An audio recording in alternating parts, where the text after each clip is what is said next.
hapos-hapos ka lang! Tapos na tayo dito. Mahirap makipag-usap sa mga demonyo. Alay ko sa'yo, paghilom para sa pag-iisip na nahap. Isang tabi mo muna ang galit sa iyong puso, Amira. Naniniwala ako sa sabi-sabi na magkaiba raw sila ng tatay. Grabe updated kayo sa buhay namin. Manang-mana ka talaga sa nanay mo. Ang ano mo tungkol sa nanay ko? Diyan ko po madalas makita pumunta si Amira para kumuha ng halaman. Lek, naubos yung mutya. Tinuwi ko mo ano, tapos yung nagawa na to, Lek. I-deposit nyo lang po yung pinag-usapan natin para wala na tayong problema. 250,000? Sana yung 500,000 na pinag-usapan natin. Tanga ka eh. May sumira po ng tanim ng mutya. What? Oh my God!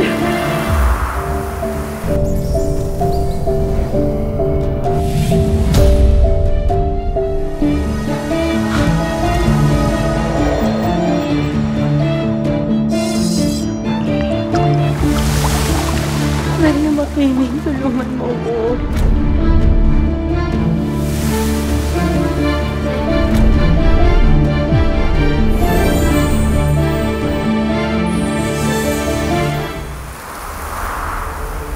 Oh my God!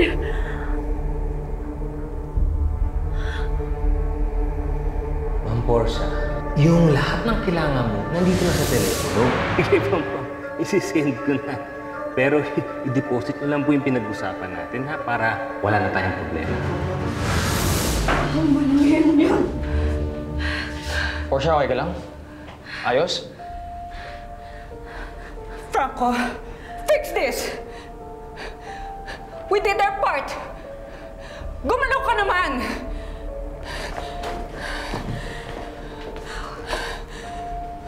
Sumugal ako sa'yo noon nung walang-wala ka pa. And lahat ng minana ko sa dati ko, in-invest ko sa kumpanya na pinuksan mo! Hindi pwedeng bumagsak ang Nexcelsior! Walang babagsak, Natalie. Pinapangako ko sa'yo yan. Dapat lang! Dahil kapag nagsarado ang kumpanya, bibitawan kita at saka gungad ka ulit pupulutin!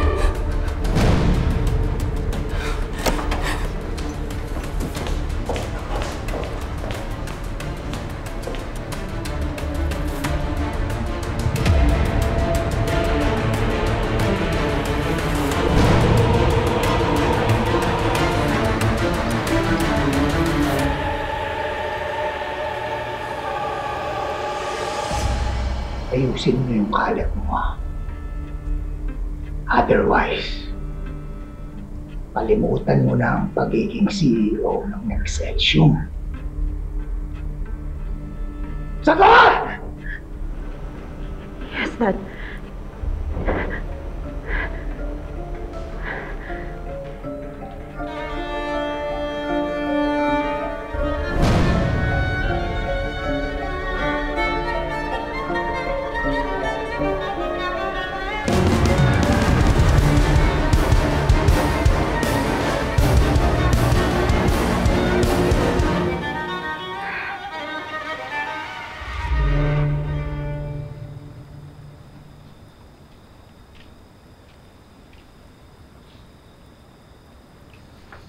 Alex.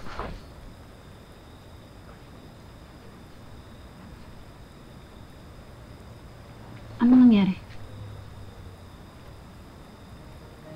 Yung mga binuhos na chemical doon sa mutya. Ha? Ay, namatay yung mga halaman. Sino namang gagawa nun? Posibleng mga Tera. Siguro pinasira nila lahat yun para wala tumapakanabangan. Mga Tera? Eh di ba sila yung nangangailangan ng maraming supply ng mutya? Bakit naman nila sisirain yun? Eh, Diyos ko naman kasi Amira, dapat pumayag ka na kay Doc Franco. Di sana kahit anong mangyari dyan sa mutya, mayaman na tayo, milyonaryo na tayo. Hindi mo lang inisip yung pamilya ko. Yung mga kabarangay natin. O paano pag nagpatayo ng planta yung mga Tera doon? Saan kami papatapon?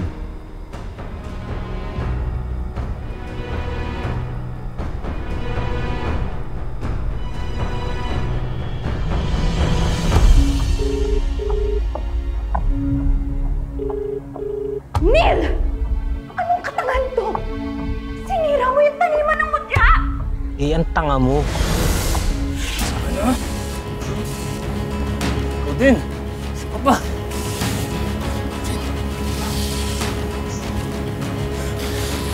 karapatan mabuhay sa mundong to!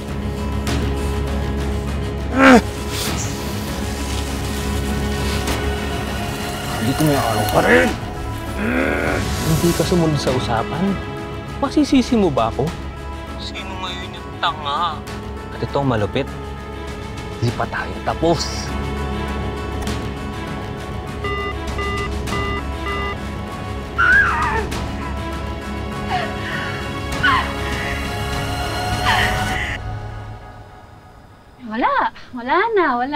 Wala nang itatayong planta, wala nang mutya, wala na lahat. Hindi lahat, ate.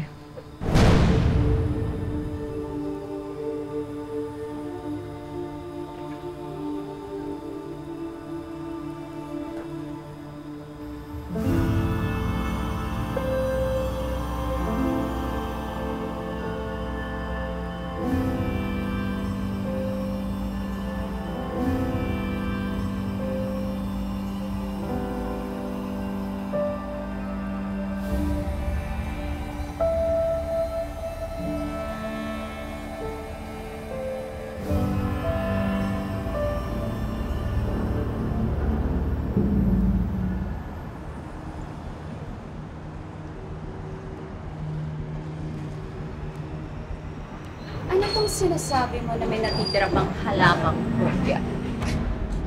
Nasaan yun? Nasa amin. Pero bago ang lahat, kailangan magkasundo muna tayo at magkabayaran. 10 million, right? 10 million cash. Kaya itabi mo yan, hindi ko kailangan yung check. Fine. Magagawa niya ng paraan ko, Dave. May isa pa nga pala akong kondisyon. At ano naman yun? Pangako mo sa akin na titigilan mo na yung pamilya ko, lalong-lalo na kapatid ko.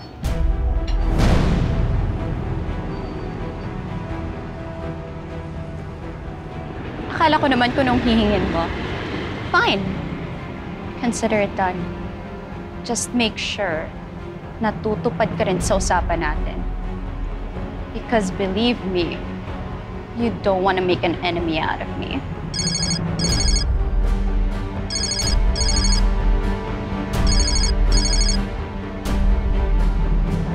I have to take this call.